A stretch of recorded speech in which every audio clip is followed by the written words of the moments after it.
Now, it is possible that you can combine all of these all together. And the way that you do it is if you found a stock that you thought looked good. So for example,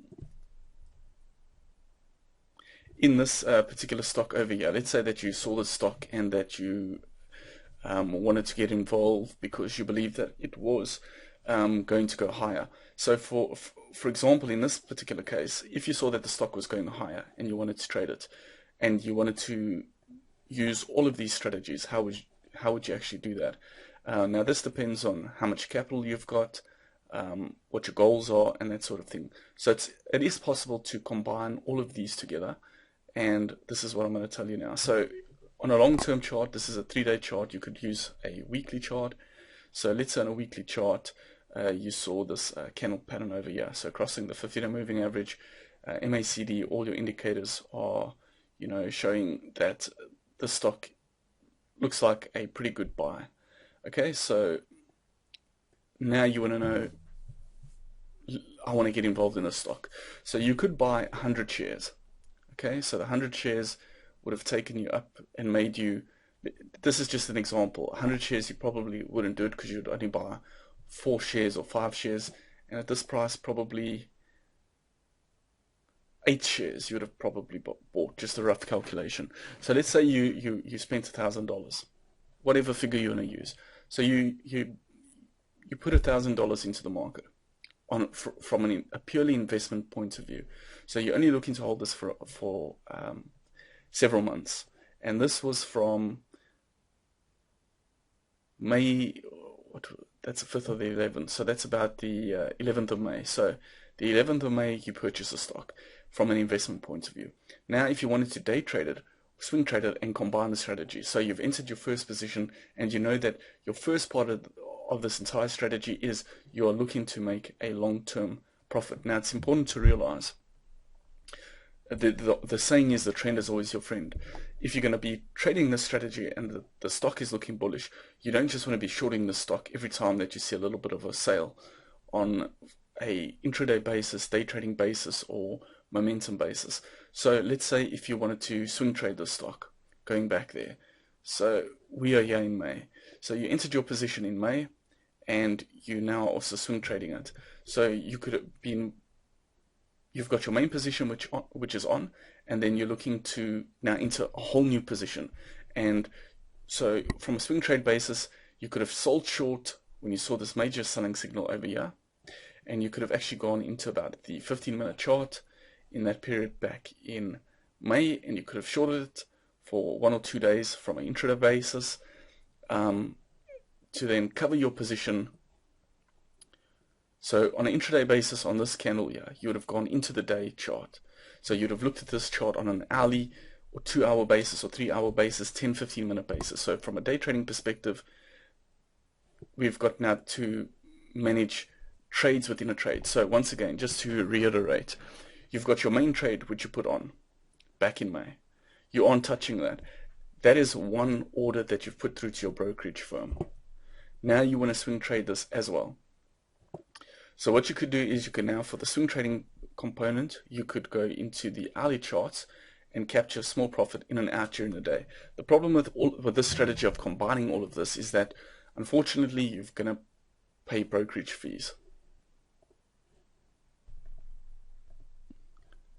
So the main thing is with brokers is if you are doing this actual strategy of long-term investing, the problem that you might run into is your brokerage fees. So you have to be sort of aware of that, because you don't want to be raking up your brokerage fees and actually not making a profit. So if you're going to be a long-term investor, choose to invest long-term. If you're going to be a swing trader, then stick to swing trading. The nice thing about investing for the long term is once you enter your position, you know that you're looking to trade over the long term. So if you're looking to short the market, you know that you're going to be in a position for a number of different months, and it's you don't need to spend more than 2-3 hours a week looking for the actual stocks to invest in them. And oftentimes with the newsletters that we send out and actual picks that we do, these are high quality stocks that we send out that are actually making the correct moves that we see from a swing trade and investing perspective. I'm not really interested in momentum trades. I prefer swing trading and the longer term trends in terms of trading stocks. So in terms of, as you can see here, this was a good stock to short when we had the signals here. If you see here that we had the MACD crossing over, I've got a number of indicators there as well. TSV and the stock cross the moving averages and continue to sell short.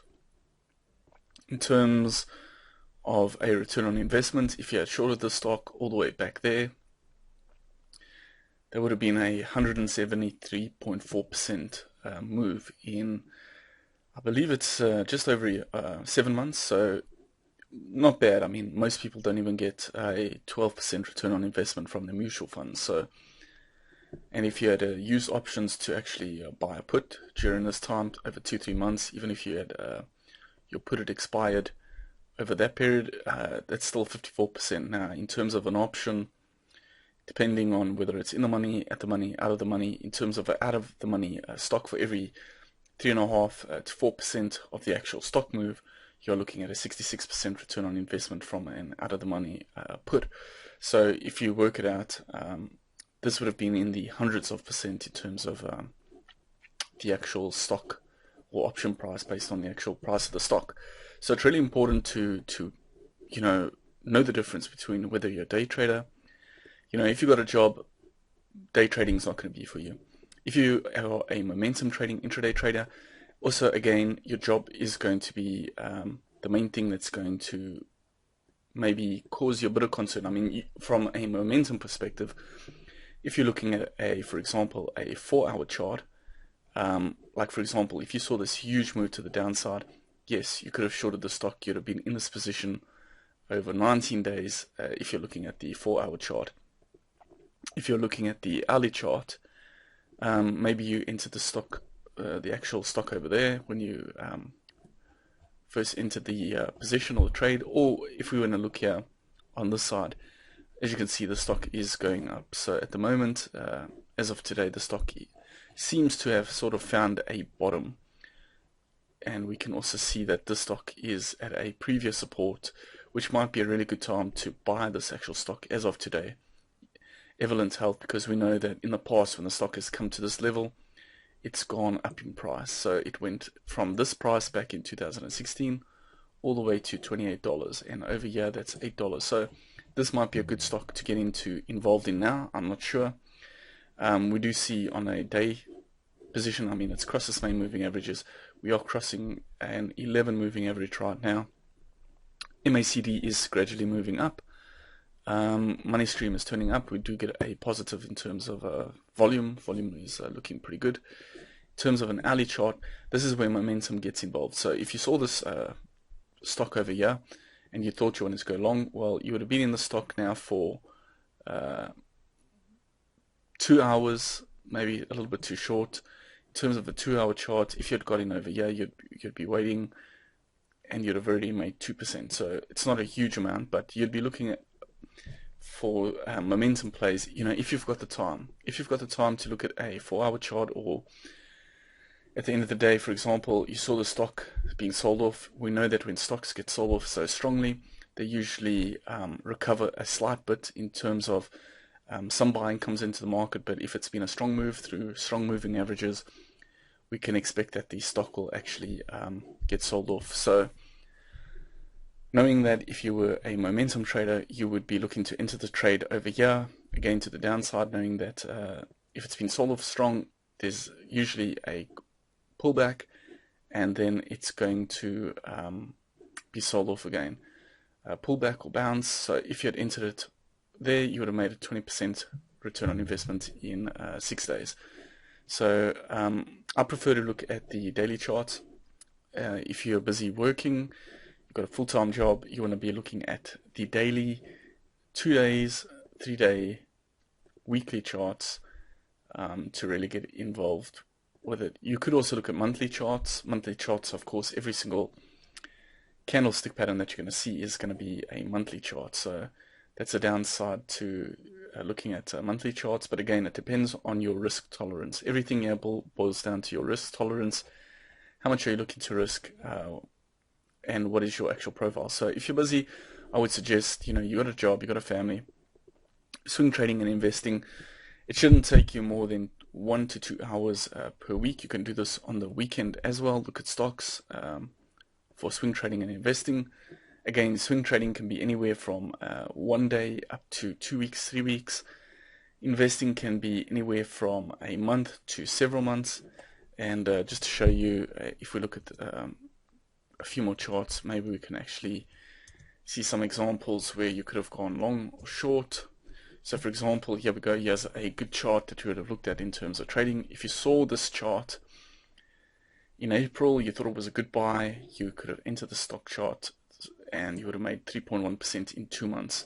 So that is a good example sort of a momentum, of a investing or a trend trading strategy. So this would have been a pretty good trend trading. The thing with trend trading and investing, there's a lot of similarities. Oftentimes with trend trading, you're looking to capture a large portion of the main trend. So maybe a traditional trend trader would have actually said, you know what, we would have got involved in the stock back over here.